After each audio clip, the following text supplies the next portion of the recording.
Effetto Friuli Giovani, 7ª puntata. Sì, dai, battete le mani così facciamo un po' di caos. Allora, ben ritrovati a tutti e benvenuti. Oggi parliamo di sport, valori, barriere e di insomma quella che è una passione per molti e che ovviamente immagino sia una pratica, quella sportiva, molto diffusa in particolare tra i giovani, ma in realtà non solo. Allora, per parlare di questo argomento, ospiti con noi in studio abbiamo il professor Luca Grion, docente di filosofia morale all'Università di Udine e presidente dell'Istituto Jacques Maritain, con cui parleremo di della carta etica dello sport e poi appunto entreremo nel dettaglio di questa pubblicazione. E, seduto tra gli ospiti oggi anche un volto noto tra virgolette della nostra trasmissione, Gabriele Dominici, che è uno dei ragazzi che partecipa al torneo Cernic, giusto dico, delle scuole, e poi parleremo anche di questo. E abbiamo con noi anche il professor Claudio Bardini, docente a contratto di scienze motorie e scienze dello sport a Gemona. Grazie per aver accettato il nostro invito e benvenuti a bordo. Allora, come sempre, cominciamo da una domanda. In questo caso appunto si parla di sport, quindi immagino che molti di voi, di noi, insomma, pratichino almeno qualche o abbiano praticato dell'attività sportiva. Quindi andiamo intanto per alzata di mano e vediamo quanti di voi praticano attualmente sport e quindi sono iscritti a qualche corso o fanno qualcosa. Nessuno, non ci credo. Boh, insomma. E quindi c'è una buona parte di voi che al momento, diciamo così, è in pausa. E adesso chi ha il microfono lo faccia, ecco, allora tocca cominciare a te. Che sport pratichi, che sport hai praticato e come sei arrivato a... Allora, buonasera, sono Enrico Mattiello del Paolino d'Aquileia. Allora, io ho praticato diversi sport, tra cui nuoto, equitazione. Al momento pratico soft air e nuoto nel tempo libero. Soft air, spiega in 2 parole. Soft air è uno sport che è praticamente una simulazione di guerra in cui si utilizzano delle armi che simulano delle armi. No. Okay. Sparano pallini di ceramica. Okay. Quell'altro è il paintball. Ok. E ci sono le varie squadre che si fronteggiano nei vari metodi di combattimento. E questo sport lo pratichi con amici? È stata una tua idea? In una squadra. Ogni domenica ci sono partite. Ma c'è anche un campionato? No. Sì, ci sono anche tornei, campionati. Ok. Altri che hanno il microfono o comunque qualcuno che pratica magari uno sport fuori dal comune? Non so. Tu? Che il microfono è stato passato a te, pratichi qualcosa? No, attualmente non pratico sport, ho praticato per 13 anni nuoto a livello agonistico, niente di particolare quindi. Beh, insomma, comunque a livello agonistico già presuppone un impegno, se non altro in termini di ore, di allenamento, che va oltre quello del banale corso, no? Che ognuno di noi può fare. E poi hai mollato perché non ti piaceva più? No, perché per ragioni impegni di studio? scolastici, e ci tenevo a fare una domanda agli ospiti, Certo, se prego. posso. Sì, certo. Come ritenete che lo sport possa essere utile all'interno del percorso scolastico per noi studenti? Perché può anche sembrare una cosa inutile fare 2 ore di sport all'interno di un programma settimanale di 32 ore. Ok, era una delle domande che diciamo ci saremmo arrivati, però partiamo pure da qui. Io direi che la persona più indicata per rispondere è il professor Bardini. Buonasera a tutti questi bei ragazzi e ragazze. La domanda è sicuramente interessante. Dobbiamo partire dall'Organizzazione Mondiale della Sanità che ci dice che ogni giovane dovrebbe fare 1 ora al giorno di movimento vigoroso, di attività motoria. Questo proprio in chiave di benessere psicofisico e di salute. Ecco che poi lo sport vedete che viene dopo. Io credo che nella nostra provincia, facendo il coordinatore degli insegnanti di educazione fisica di questa provincia di Udine, che è il 44% di popolazione scolastica della nostra regione, abbiamo una classe di dirigenti, di insegnanti di scienze motorie o di educazione fisica particolarmente, direi, professionali, impegnati, attenti, che portano a tutte le gare. Noi svolgiamo 23 discipline sportive dei campionati studenteschi, come voi sapete ragazzi e ragazze. E allora ecco che forse le 2 ore di educazione fisica settimanali che facciamo nel mondo della scuola non bastano.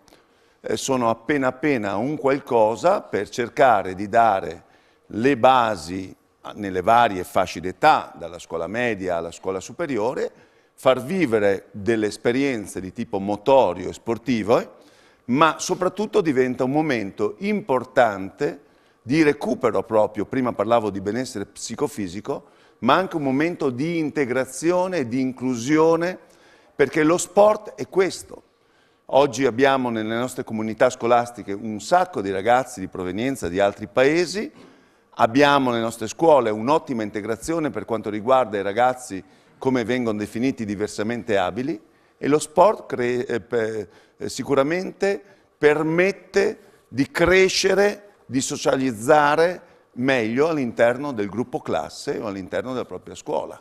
E questo è un esempio, ad esempio anche col torneo Cernici, esatto. no? Fra le 12 scuole cittadine di Udine, questo torneo che si chiama Scuola a Canestro per ricordare, dove tenete presente ci sono 12 istituti superiori che vi partecipano e la stessa cosa non la possono dire altre discipline. La fa la pallacanestro, non lo fa il calcio, non lo fa il pallavolo, non lo fa il rugby.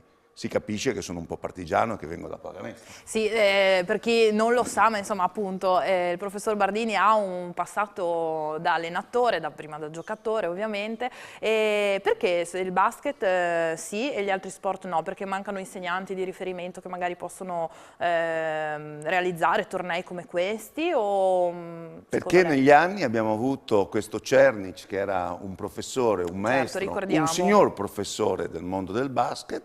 Abbiamo avuto un sacco di insegnanti di educazione fisica che in qualche modo erano vocati al mondo del basket, dal professor Blasone, il professor Cescutti, il professor Raber, che tra l'altro c'è il Memorial Raber esatto, fra un paio di giorni, esattamente, e per cui hanno in qualche modo contagiato maggiormente il mondo scolastico con questa disciplina che sicuramente permette di sviluppare, grazie al gioco con le mani, una serie di situazioni particolarmente creative, ed è un giocare a scacchi in termini immediati, ecco, per cui anche lì ci vuole una prontezza anche dal punto di vista cognitivo, come in tutti gli sport, perché dobbiamo anche dire che lo sport, l'attività motoria sportiva, il gioco, in tutte le fasce di età, è comunque apprendimento, è un momento che facilita tutto ciò che è il cognitivo. Quanti di voi praticano basket, a parte Gabriele ovviamente che è qui, e dopo affronteremo il discorso? Nessuno? O avete praticato basket? Calcio invece, facciamo un po', vediamo un po'. Beh, non siete tantissimi, sì, un pochino. Nuoto? Tutti. Vediamo danza, pallavolo. Chi è che fa uno sport un po' atipico? Sentiamo. Tu, cosa fai? Scherma. Patrick, sei senza microfono, comunque Patrick ha detto scherma. Beh, questo è. Altri sport magari meno... Io pratico ciclismo. Però non hai... Ecco, passate il microfono a lui e visto che sei in ultima fila ti chiedo la gentilezza di alzarti in piedi a favore di telecamera.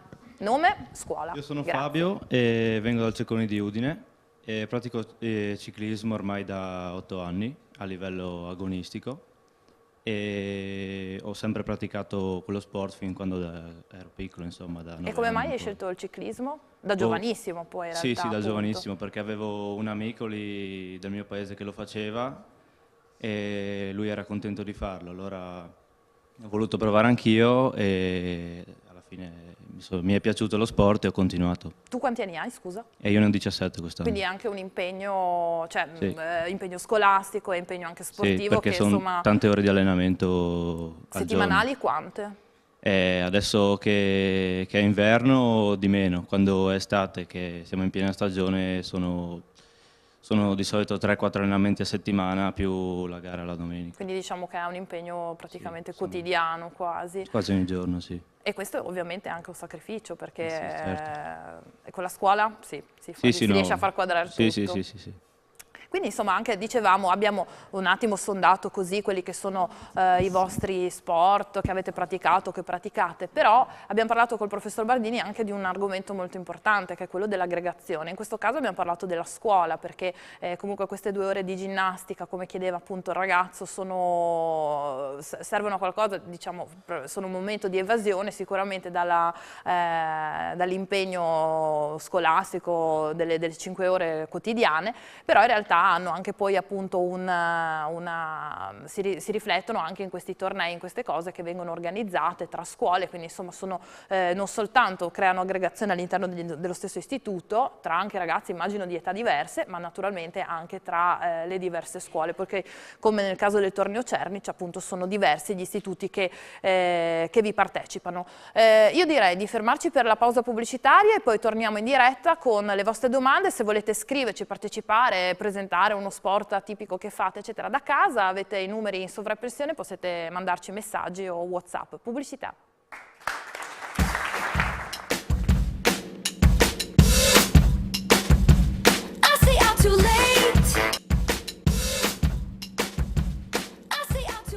Eccoci rientrati in studio, voilà, questo è il look della serata, un calzetto, il calzetto spaiato, e noi ci complimentiamo sempre per questi look dei nostri ragazzi. Allora, torniamo seri, parlavamo di sport un po', diciamo, meno noti, meno conosciuti, forse meno praticati rispetto ai più blasonati, calcio, basket e quant'altro, i cosiddetti sport minori. Abbiamo tra il pubblico una ragazza che pratica arrampicata, adesso tu ci spieghi, alzati pure in piedi, nome, scuola e come hai cominciato. Buonasera, sono Emily dell'Istituto Linusio Alberghiero di Codroipo, pratico arrampicata da 3 anni.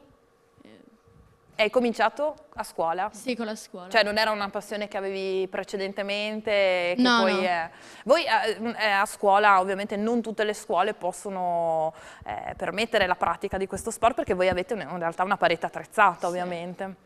Quindi come funziona? Sei l'unica? Ci sono anche altri ragazzi che fanno come te? Era una scelta libera? Come siete arrivati a questa... Abbiamo praticato con la classe alcune lezioni, poi quelli a cui piaceva un po' arrampicata hanno praticato uno sport, abbiamo fatto in modo separato nei pomeriggi, e poi alcuni vengono scelti anche per le gare, e ho già fatto 2 gare. Sempre arrampicata su parete, quindi sì. palestra. In montagna invece non hai ancora sperimentato? No. Pensi che farai lo step successivo? O ancora presto? Forse, non so. Forse. Beh, insomma, anche questo è uno sport, diciamo, sicuramente particolare, comunque appunto in questo caso, riagganciandoci anche alla prima domanda fatta in studio, in questo caso appunto la scuola ha comunque offerto un'opportunità a questa ragazza, Emily, di poter praticare uno sport che magari altrimenti non avresti mai incontrato, insomma non ti avrebbe mai affascinato. Sì. Grazie del contributo. Altri? Tu che hai il microfono? Allora, no, io Ciao, volevo buonasera. dire... Buonasera intanto. No, volevo dire che quello che penso io dello sport... Prego, allora, io pratico pallavolo nel mio paese, a Pasian di Prato, e, con l'associazione del Pasian di Prato, e come dice Robbie Williams nel film L'attimo fuggente, cioè l'essere umano tende sempre ad eccellere. E quindi tramite gli sport può farsi, cioè è un modo per valorizzarsi, ecco. E quindi lui, e quindi... È vero, lo sport è un modo come un altro per valorizzarsi e per mettersi alla prova anche con i propri limiti, perché non solo... In alcuni casi c'è un avversario, o se si gioca in squadra ci sono più avversari, però è anche un prendere insomma, le misure dei propri limiti, delle proprie... vincere, perdere. Soprattutto, esatto. Infatti io comunque ritengo che portare avanti uno sport sia una responsabilità e ti possa comunque aiutare nella scuola o nella società che... Ovviamente la mia è una piccola società della pallavolo, però potrebbe Comunque è uno sport aiutarmi di squadra nella e vita. abbiamo visto degli sport individuali, uno sport di squadra, quindi in cui vi confrontate Sì. tra di voi, e sicuramente innanzitutto lo sport, a mio avviso, ma questa è una mia opinione, io l'ho sempre vissuto così, è un impegno. Lo vedo con mia figlia, che è una bambina che è in età prescolare, e si comincia fin da piccoli a stabilire che ci sono degli impegni che vanno rispettati. Naturalmente non deve essere un obbligo, e quindi mi auguro, insomma, che nessuno venga obbligato né dai genitori né dagli allenatori né da chiunque altro a praticare Dobbiamo uno anche sport. dire, scusa, che lo sport è anche divertimento, Esatto, e guai se appunto. non fosse così. Naturalmente è impegno, perché per ottenere risultati scolastici, sportivi, nel lavoro ci vuole l'impegno. È un po' una palestra di vita che si riflette poi. È una palestra poi, di vita dove uno impara a confrontarsi in primis con se stesso e poi con gli altri, con un sano confronto, e come dicevamo prima, nella vita si vince e si perde tutti i giorni, si canalizza anche l'aggressività. Assolutamente Lo sì. sport è emozione, e oggi tante volte le emozioni non riusciamo a controllarle in maniera adeguata, e lo sport è un ingrediente indispensabile per la crescita di questi bellissimi giovani, che vi faccio un complimento per questa trasmissione, a voi a Telefriuli e al collega Emanuele Bertoni, che della Consulta ha voluto questa trasmissione, ma soprattutto oggi che siamo destinati, grazie a Dio, a vivere di più, ci permette di migliorare la nostra qualità della vita, il nostro stile di vita. Questo è lo sport. L'ultima cosa per concludere, se no Prego. poi mi dilungo. E comunque io credo che magari un ragazzo cerca di praticare sport per quella cosa che ho detto all'inizio, che vuole cercare di eccellere almeno in una cosa, magari se ha problemi in famiglia o con le amicizie o con la scuola, lui vuole, cioè secondo me un ragazzo tende a concentrarsi di più sullo sport per dire cavolo, almeno riesco ad eccellere in questa cosa, non riesco ad andare bene a scuola, ma almeno ho lo sport che mi gratifica. Certo. Volevo dire solo questo. Allora, io passerei un attimo la parola a Gabriele, che è qua tra noi, perché tu, diciamo, partecipi come giocatore di basket insieme ai tuoi compagni. Tu sei del Marinoni, giusto? Sì. Ok. E insieme ovviamente vi confrontate, vi affrontate sul campo con altre scuole nel corso di questo torneo. Esatto. Ecco, come siete posizionati innanzitutto come scuola? Quest'anno, Come sta andando? Quest'anno purtroppo, dopo la partita di ieri, purtroppo male, perché abbiamo perso la prima partita contro il Marinelli di 14 punti, che comunque è stata una partita agguerrita. Ieri invece è stata una partita molto più agguerrita, credo una delle più agguerrite degli ultimi anni, e dopo essere stati in vantaggio quasi tutta la partita sulla Sirena abbiamo perso di un punto. Accidenti. E quindi la finale quest'anno del torneo per noi è svanita, e sicuramente andranno Marinelli e Malignani. È la prima volta che tu partecipi o hai anche fatto altre edizioni? Io partecipo dalla seconda, e attraverso questo torneo appunto mi porterò sempre dietro le esperienze, sicuramente molte esperienze più belle che lo sport mi ha dato, soprattutto sia giocando 2 finali, che una l'anno scorso e una quando ero in seconda, e una l'anno scorso persa e quella in seconda vinta. Ok. Ma soprattutto anche giocare contro gli amici tutti i giorni è una cosa che magari non ti capita, o contro compagni di squadra, è una cosa che non ti capita tutti i giorni, e quello è sicuro lo stimolo più grande che noi abbiamo, appunto. È un torneo molto sentito tra di noi ragazzi, e Quindi insomma c'è del sano agonismo, perché Sì. poi vi confrontate, vi affrontate sul campo anche tra amici o compagni di classe o di altre scuole. Questo torneo è seguito, immagino, anche dai vostri Sì. compagni di classe, quindi c'è anche non potevamo insomma parlare di sport senza parlare di tifo. Uso te come volano per introdurre questo argomento. Come si comportano i compagni di classe no, tifosi? in realtà, ad esempio, durante le partite, durante l'anno scolastico, non c'è il tifo della scuola ospitante delle partite. Ah, quindi giocate, diciamo, fuori casa? E quindi... una scuola a turno ospita ogni giornata, Sì, diciamo. sì, ok. Mentre la finale viene svolta al Benedetti, e mentre lì è sempre un palazzetto gremito di gente che guarda sia la partita, la finale d'elite di eccellenza, perché ci sono 2 gironi. E che effetto fa voi che giocate, tu da giocatore, sentire che c'è della gente che ti guarda? Su 100.000 persone. Eh sì, 1000 ho ragazzi. presente il Benedetti, insomma. Sicuramente stimolante e ti dà una carica enorme, non senti la stanchezza, vai avanti. C'è veramente una delle emozioni più belle che lo sport ti possa dare. Quindi una cosa positiva. Sì, Allora, professor Grion, passerei a lei la parola. Innanzitutto presentiamo, è stata presentata recentemente, qualche mese fa, la Carta Etica dello Sport. Ne parleremo perché sono tanti gli argomenti che vengono trattati. Uno di questi è anche il tifo. Partiamo da qua, abbiamo 2 minuti prima della pubblicità. Partiamo un po' dalla premessa di cosa parliamo. La Carta Etica dello Sport di Udine, nel senso che Di non Udine, è certo. che ci siamo immaginati di fare per primi qualcosa che nessuno prima si era immaginato di fare.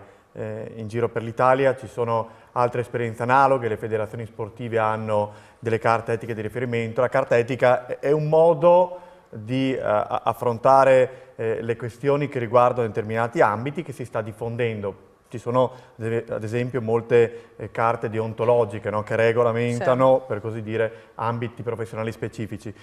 Quello che abbiamo provato a fare quindi non è tanto creare qualcosa di nuovo, ma mettere assieme adulti che a diverso titolo sono coinvolti nell'ambito sportivo, quindi allenatori, dirigenti, genitori, insegnanti. Abbiamo provato anche a mettere assieme rappresentanti di diversi modi di fare sport, quindi sport di gruppo, sport individuali, sport per disabili, sport agonistico o semplicemente attività fisica ricreativa, e assieme abbiamo riflettuto su 2 cose. La prima, quanto è ampio il solco tra ciò che dovrebbe essere e ciò che è, quindi tra la retorica dello sport e lo sport come concretamente è praticato, e abbiamo visto che questo è forse uno dei problemi più grossi, perché è facile parlare del bello dello sport a livello soprattutto dei valori che veicola, della sua capacità educativa. È molto più complicato essere coerenti con questi valori e praticarlo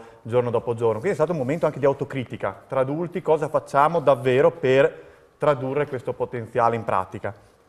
E la seconda finalità era quella di provare a fare una sorta di alleanza educativa, cioè se noi ci ritroviamo sull'idea che lo sport è un'occasione di crescita, è un luogo nel quale si imparano cose importanti senza bisogno di troppe parole, di troppe prediche, ma semplicemente facendo bene ciò che lo sport è, cioè una sfida con se stessi e con gli altri divertente. Come ha detto bene il professor Bardini, lo sport nasce come gioco, quindi come cosa che ci appassiona, e proprio attraverso le passioni impariamo qualcosa di bello. Ecco, come possono adulti degni di questo nome fare dello sport un luogo davvero educativo? E quindi è nata l'idea, innanzitutto, di provare a dirci, o meglio ridirci, perché ripeto, non c'è nulla di particolarmente originale, alcuni valori guida. E poi soprattutto qui sì, abbiamo provato a metterci un po' più di originalità, tradurre questi principi generali in impegni concreti che ciascuno, per quello che è il suo compito specifico, può fare. Quindi un dirigente cosa può fare per incarnarli nel suo quotidiano, un allenatore, un dirigente, un atleta, fino ad arrivare anche ai tifosi e agli sponsor. La fermo qui perché abbiamo la pubblicità tassativa, ma ripartiamo dalla carta etica. Pubblicità.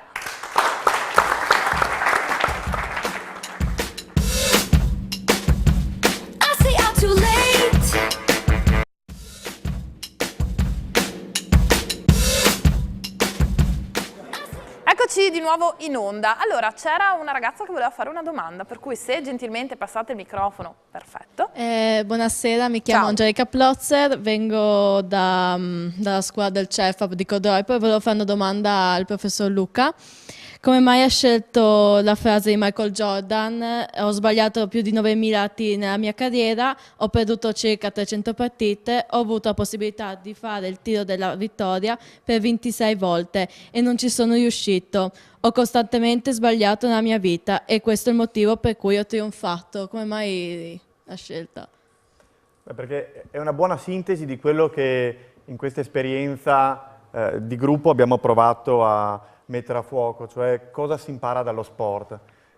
Quando si dice che lo sport insegna a perdere, si dice una cosa importante, cioè che noi impariamo molto di più come lezione dalle giornate storte, se riusciamo ad ascoltare la lezione che quegli errori ci sanno comunicare. E Jordan lo mostra bene, cioè anche quello che per gli amanti del basket è un mito, uno che ha raggiunto i vertici nelle sue specialità, ci fa capire che è dovuto passare attraverso sfide complicate, attraverso delusioni, e quello che l'ha fatto diventare grande è stata la capacità di resistere alla delusione, di rialzarsi dopo le giornate no.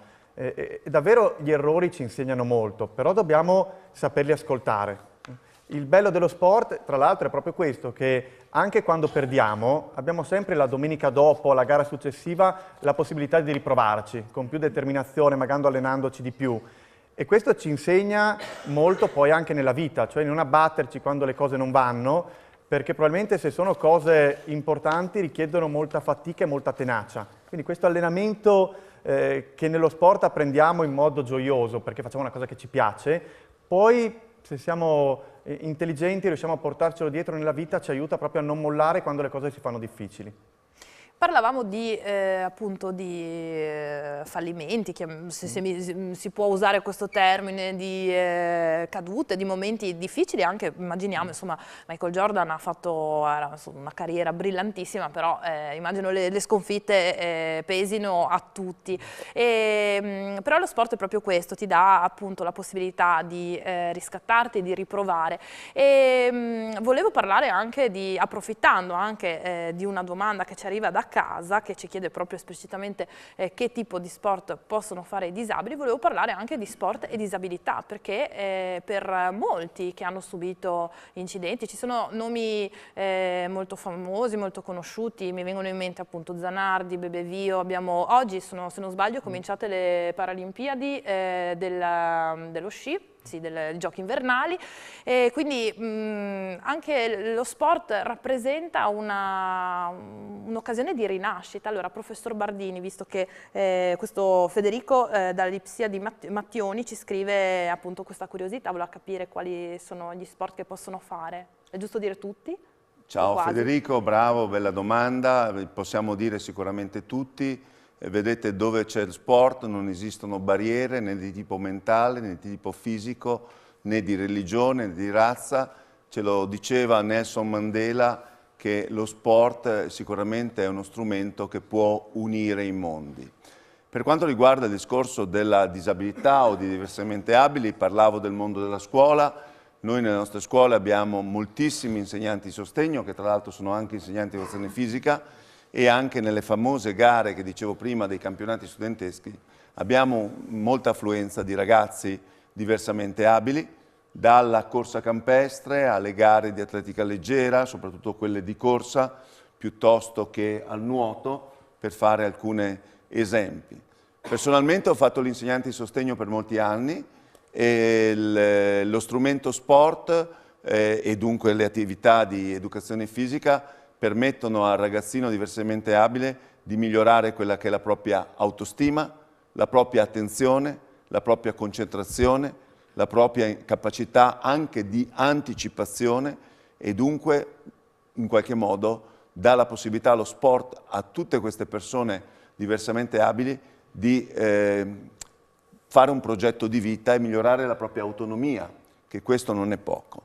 Personalmente ho avuto la fortuna di conoscere e di coinvolgere nello sport, nel basket in carrozzina per esempio, delle persone paraplegiche che per la maggior parte fanno parte dell'associazione basket non solo, andiamo nelle scuole, pensavo al San Paolino d'Aquileia, ci siamo stati l'anno scorso con alcuni ragazzi, loro fanno sia basket in carrozzina che ciclone o anche qualcun altro fa molte altre discipline, anche lo stesso sci, e persone paraplegiche che hanno avuto degli incidenti stradali e che per 2 anni della propria vita sono stati sdraiati su un letto d'ospedale a guardare il soffitto, a bucare il soffitto con gli occhi. E queste persone ci dicono che usano metà del proprio corpo, che lo sport è importante e si sentono meglio di testa che oltre che il loro fisico. e ci dicono che lo sport vale il prezzo del biglietto. Madonna, che insegnamento. E a proposito di questo, siccome mi era stato annunciato che si parlava di disabilità, c'è una poesia scritta da una ragazza che purtroppo non c'è più, che si intitola Handicap e ci dice questo: forse senza le 4 ruote è più facile divertirsi, è più facile muoversi, è più facile e anche più facile conquistare i ragazzi. Ma io credo che le 4 ruote servano a conoscere tutta quanta la vita e saperla affrontare e vincere. Questi sono gli insegnamenti di Eros, Cristiano, Rosanna, dei ragazzi di basket non solo, che molte volte ci vedono in qualche modo coinvolti nelle scuole in questo progetto sicuramente educativo, perché lo sport, abbiamo detto, è scuola di vita. Esatto, grazie, bellissima la poesia, grazie professor Bardini. Ne approfitto, parlavamo di sport in positivo, in questo blocco parliamo anche invece degli aspetti meno, diciamo, belli di quello che è il mondo sportivo. Ce ne sono tanti, professor Grion, uno di questi, il doping o comunque barare, il tecnico che ti insegna a simulare falli, la scorrettezza. A lei la parola. No, questi sono davvero i problemi che lo sport deve affrontare, secondo me, con più coraggio di quello che fa attualmente. Ma in questo, devo dire, non è molto diverso dalla società in cui siamo inseriti. Si parla molto di doping, specchio. Però la nostra è una società dopata, che cerca sempre l'aiuto facile per primeggiare. Allora, noi dovremmo chiederci qual è il senso dello sport, in fondo qual è il senso della vita. Se è vincere a tutti i costi, cioè se il senso dello sport è arrivare primi, allora è chiaro che se l'unico valore dello sport è vincere tutto ciò che mi consente di farlo, di primeggiarlo, vale, purché non mi scoprano. Ma se lo sport, è quello che abbiamo provato a dire, è certo provare a vincere, ma per il gusto di mettersi alla prova, di pesare la propria eccellenza, di misurarsi con gli altri, di scoprire in questo il bello di gareggiare assieme, il gusto anche dell'amicizia, della solidarietà. Allora vuol dire che ci sono tanti valori in gioco e si ridimensiona anche questa ossessione che abbiamo sempre per la vittoria a tutti i costi, per il primeggiare. Ripeto, questo vive lo sport, ma vive anche la nostra quotidianità. No? Quanti adulti chiedono in fondo alle farmacie, no, gli strumenti per lavorare più a lungo, con ritmi più intensi, e se esce qualche prodotto che ti consente di essere più prestativo, perché no? Ecco, allora forse è il caso di fermarsi e chiedere cosa rende gustosa l'attività sportiva, cosa rende gustosa l'attività sportiva. In fondo entrambe queste domande hanno la stessa risposta: qualità buone con le persone che mi stanno accanto, relazioni sincere.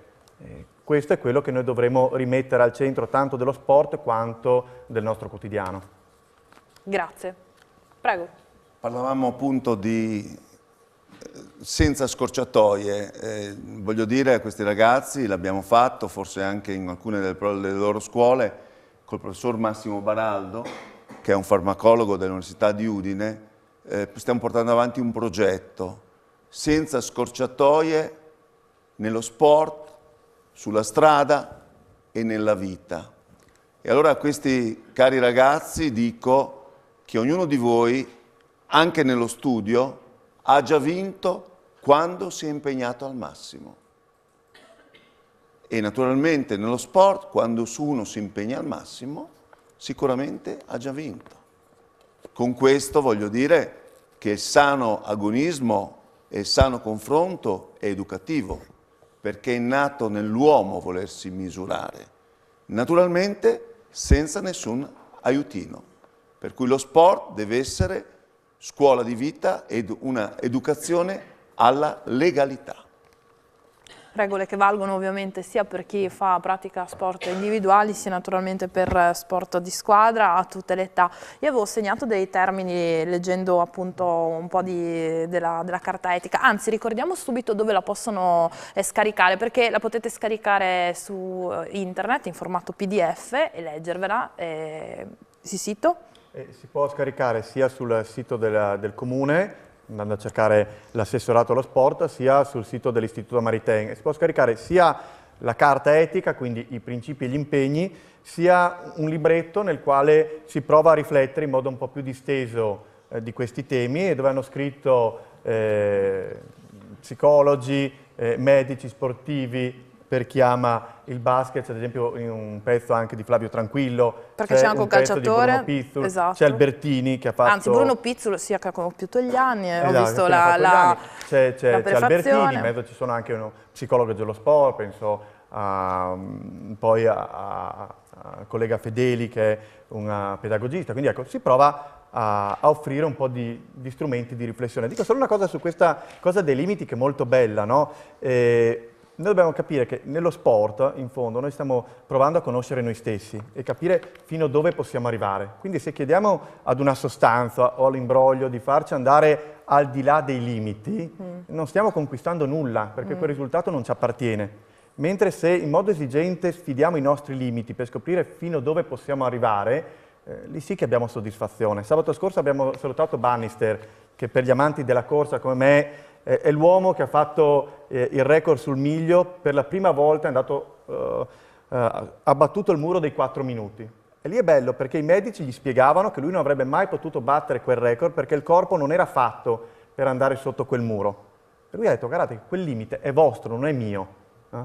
Io penso di potercela fare e ce l'ha fatta. Ma se lui avesse ottenuto quel risultato per i meriti del suo farmacista o del suo chimico, che certo. soddisfazione avrebbe potuto trarre? Quindi non è il no limit così, quale che sia lo strumento, ma è superare i limiti che non mi appartengono, che io sfido in modo esigente perché so di poter essere migliore di quello che gli altri pensano di me o quello che io stesso penso di essere. E c'è una bella soddisfazione a scoprirsi migliori di quello che si pensava e avere tutta la soddisfazione di essere stati noi gli artefici di quel successo. Grazie. Pubblicità, ultima parte di Effetto Giovani, subito dopo lo spot.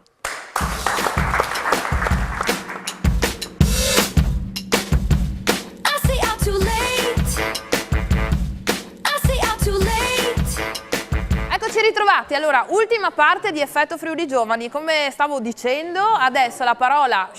Ragazzi, adesso la parola a voi e complimenti per il look, il nostro regista ama molto e quindi io sono molto contenta di queste inquadrature, siete tutti bellissimi. Adesso passiamo, chi ha il microfono cominci, parlate, fate tutte le domande che volete e poi lasciamo il tempo agli ospiti di rispondere. Vai! Buonasera. Interventi veloci. Certo. Io sono l'unico che parla, mi pare, che gioca a calcio, gioca in una squadra, cioè comunque credo ci siano anche altri. L'unico che ha il coraggio di fare outing. Esatto. Sì. E gioco in una squadra di paese, Sevegliano, Forza Sevegliano sempre, saluto i miei compagni. Giusto. Io vedo lo sport, o almeno ho sempre visto lo sport, principalmente come un momento di coesione sociale. Da quando sono piccolo, gioco da quando ho 9 anni, sono cresciuto spesso con vari gruppi diversi che ho cambiato poi negli anni e ogni anno io ho imparato qualcosa. Posso dire di essere una persona diversa con lo sport, tramite lo sport. Se non avessi praticato sport sicuramente non avrei capito, non avrei imparato molte cose che invece oggi posso dire di aver assimilato. Non solo in campo ma poi nell'allenamento, nei momenti insieme, nei momenti in squadra. Lo sport di squadra secondo me è veramente uno sport di formazione personale. Una persona cambia profondamente vivendo lo sport, soprattutto se compara l'ambiente sportivo con l'ambiente che vive in altri ambiti, nella scuola, nella famiglia, in paese. Io faccio un liceo e ormai non siamo in tanti in quinta che facciamo sport e mi accorgo sinceramente di cosa cambi effettivamente dall'ambiente sportivo, dall'ambiente del calcio, dallo spogliatoio al mio ambiente scolastico, che è completamente diverso. Le persone sono diverse, il modo di pensare è diverso, il modo di esprimersi è diverso, ma sicuramente non c'è un ambiente migliore e uno peggiore. Entrambe le cose sono formative e aiutano sicuramente la persona a essere diversa e migliore. Grazie del tuo intervento. Prego, passatevi tu dopo. Buonasera. Vai, durante l'ora di educazione fisica molti studenti tendono a giustificarsi inutilmente per evitare proprio di fare ginnastica. Quale può essere una soluzione? Prego il microfono. Ragazzi, brusio no. Prego. Sì, io volevo anche collegarmi all'intervento di Giuseppe per fare una piccola considerazione e dire che spesso lo spirito eccessivamente competitivo non nasce direttamente dai ragazzi, ma viene profuso dai genitori stessi. Gli episodi a cui spesso assistiamo anche nei campi di provincia, in cui sono i genitori ad insultare gli arbitri, sono i genitori a portare i figli anche a tratti all'esasperazione, al cercare la vittoria e a farla prevalere rispetto al gioco di gruppo, no? Ecco, io ho giocato a calcio, ho anche giocato assieme a Giuseppe, e devo essere sincero, la nostra squadra, e penso possa confermarlo, non era tra quelle che vinceva le partite, anzi solitamente la vittoria così una volta all'anno, eppure Raccoglievate margherite. Eppure quando arrivava quella vittoria, frutto di tanti sacrifici, frutto degli allenamenti, era probabilmente il raggiungimento di un obiettivo a cui cercavamo di arrivare durante tutto l'anno. Questa forse è stata una bellissima esperienza e ahimè gli impegni scolastici l'hanno conclusa. Però una volta finita la quinta, l'università lascia più tempo libero. Ragazzi, ancora microfono, facciamo parlare laggiù, visto che siete molto chiacchierini. Chi ha il microfono? Passate. Così invece... no, Patrick era silenzioso, però dacci il tuo contributo. Dici qualcosa. Ah, prego, vai Dharma, alzati. Allora, buonasera, sono Dharma. Allora, innanzitutto volevo ricordare i ragazzi, volevo fare un omaggio ai ragazzi che sono morti in questa settimana a livello sportivo, tra cui Davide Astori e un altro ragazzo di Serie B. È proprio...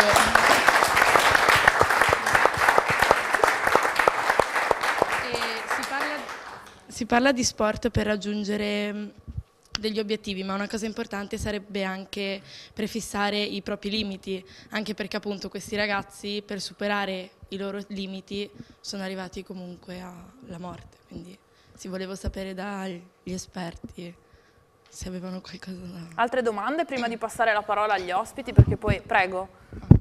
Buonasera, mi chiamo Lai Vittorio, vado al liceo scientifico Marinelli e volevo chiedere come si può dare una valutazione all'ora di ginnastica nelle scuole, ovvero va data in base alla bravura o in base all'impegno che ognuno ci mette in quelle ore. Altre domande? Se no facciamo rispondere gli ospiti, magari vi stimola altre idee. Sull'educazione scolastica chi vuole rispondere? Per forza il professor Bardini. Grazie, intanto complimenti a questi ragazzi per la maturità, la sensibilità e la qualità delle domande che non sono scontate. Raramente ne ho sentite di questo tipo, complimenti davvero.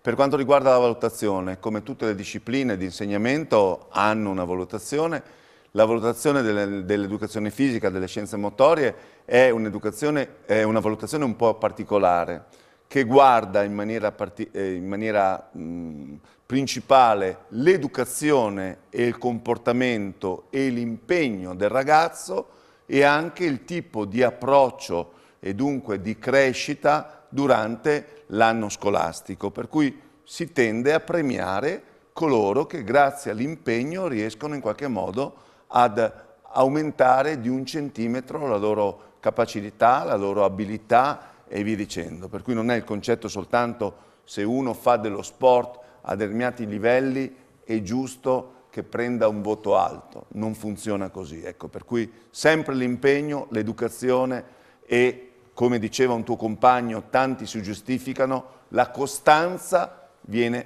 premiata. Ecco.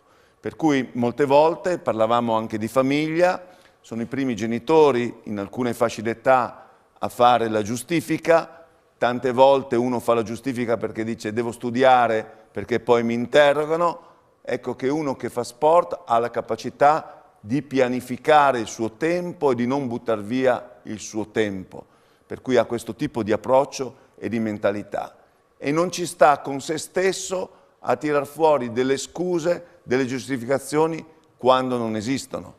Il ragazzo nella vostra fascia d'età, se sta bene con i propri compagni di classe, come ha detto anche il vostro compagno, dice nella squadra di calcio, dice io mi ci ritrovo, ho il piacere di andare all'allenamento, grazie a questo anche al lavoro dei dirigenti e del mister o degli allenatori, perché teniamo presente che è molto importante colui che motiva e non dimentichiamoci anche di tutto quel gran mondo di volontariato che nelle società sportive si impegna tutti i giorni, perché questo è lo sport di base, la base della piramide, e naturalmente ha parlato anche di spogliatoio. Lo spogliatoio è un luogo intimo. Io certe volte dico il profumo di spogliatoio. È quel momento dove uno arriva che con i propri compagni condivide un qualcosa di rituale certe volte prima dell'allenamento e poi c'è il ritorno allo spogliatoio, che voglio dire non è soltanto il campo, l'allenamento, ci sono questi momenti e tante volte andando in su con gli anni c'è il famoso terzo tempo che ci insegna anche il rugby. Per cui tutte queste sfaccettature sono delle componenti sicuramente importanti per la crescita dei nostri giovani. Professor Grion, ai ragazzi invece che raccontavano di queste partite, magari non insomma, con risultati brillanti, però c'era il fattore umano, l'aggregazione, una battuta finale che poi... E c'è anche tutto il sano agonismo di voler riuscire a vincere anche, io tra l'altro a Sevigliano ho giocato qualche annetto fa e anche ai nostri tempi non è che voglio dire fosse una delle squadre migliori, ma cambia poco, cioè il gusto di riuscire a portare a casa il risultato e tante volte ha un sapore ancora più particolare se ci hai faticato molto a rincorrerlo. E poi io credo che davvero lo sport ci insegna a tenere assieme cose che apparentemente ci sembrano lontane, umiltà e coraggio, no? Il coraggio di sfidare i propri limiti e anche l'umiltà di accettarci per quello che siamo, non invidiare persone che non possiamo essere. Ma anche il rispetto dell'avversario, no? Nel riconoscere all'altro di aver superato e poi un'altra bella cosa che stasera un po' si è parlato è che libertà e regole non stanno ognuna da una parte opposte, e l'altra no? Invece molto distante, quasi che per essere liberi bisogna slegarsi da tutto, perché nello sport proprio godiamo del piacere di fare ciò che ci piace stando alle regole, che sono le regole del gioco, quindi impariamo proprio il gusto della regola come strumento di liberazione, purché le regole siano buone. Questo vuol dire che anche poi nella vita, no? Impariamo il senso del darsi delle regole proprio per riuscire a fare assieme ciò che ci piace. E ancora il fatto che si può sfidare l'avversario senza ridurlo a un nemico. È comunque sempre il compagno di viaggio che mi aiuta a tirare fuori il meglio di me. Sono tante piccole lezioni che ci insegnano una cosa bella, senza bisogno di un professore che ce le spieghi. Magari è più facile se abbiamo un adulto degno di questo nome che un po' ci decodifica alcune cose. Tante volte gli allenatori ce li portiamo nel cuore più di un professore, più di un maestro, perché sono stati dei maestri di vita, però devono avere questo compito di far parlare quelle esperienze che viviamo in allegria. Grazie. Altre domande? Abbiamo in realtà pochissimo tempo, un minuto. Patrick, al volo. Io non ho una domanda. Dici però, cosa vuoi dirci? Io personalmente ritengo lo sport come un rilassamento. Perché tipo, mettiamo caso che è una giornata andata male a scuola o... Una valvola di sfogo e un modo per principalmente ricrearsi. vado a correre, faccio 12 km principalmente, vado a correre, faccio un giro del lago, o se no faccio palestra in casa, o se no Però vado... insomma, diciamo che aiuta sicuramente anche, libera... Sì, mi sfoga. Sostanze che ti fatti ricreano. Noi di corpo, di mente, di spirito, di anima, e questo è tutt'uno, per cui voglio dire, non è soltanto il praticare dello sport, il muovere il proprio corpo, no, parte dalla testa, parte da quello che abbiamo dentro, per cui lo sport è un qualcosa realmente di magico che ci fa star meglio. Ce lo dicono, dicevo prima, le persone disabili, ce lo dicono le persone in là con gli anni, faccio una bella camminata all'aria aperta, l'ossigeno, la respirazione è importante quando ci si muove, quando si fa sport. Oggi c'è la pratica della yoga che va molto in voga anche nel nostro paese e questo è importante. Ma riprendendo a quanto di importante stavate dicendo prima, cari ragazzi, non abbiamo toccato l'argomento arbitri. Dobbiamo avere rispetto per i giudici e per gli arbitri. Rispetto a... sì, però fa parte del tifo e bisogna rispettare tutti. Allora, purtroppo i tempi sono sempre un po' tiranni e siamo già arrivati alla fine. Non mi resta che ringraziare i nostri ospiti per i contributi preziosi di questa serata. Grazie anche a Gabriele Dominici, in bocca al lupo lo stesso, Forza Marinoni e Forza Marinelli, diciamo così sottovoce. E grazie a Pierangelo Buttazzoni, Tommaso Ravo e Davide Modotto. Ci vediamo venerdì prossimo. Grazie.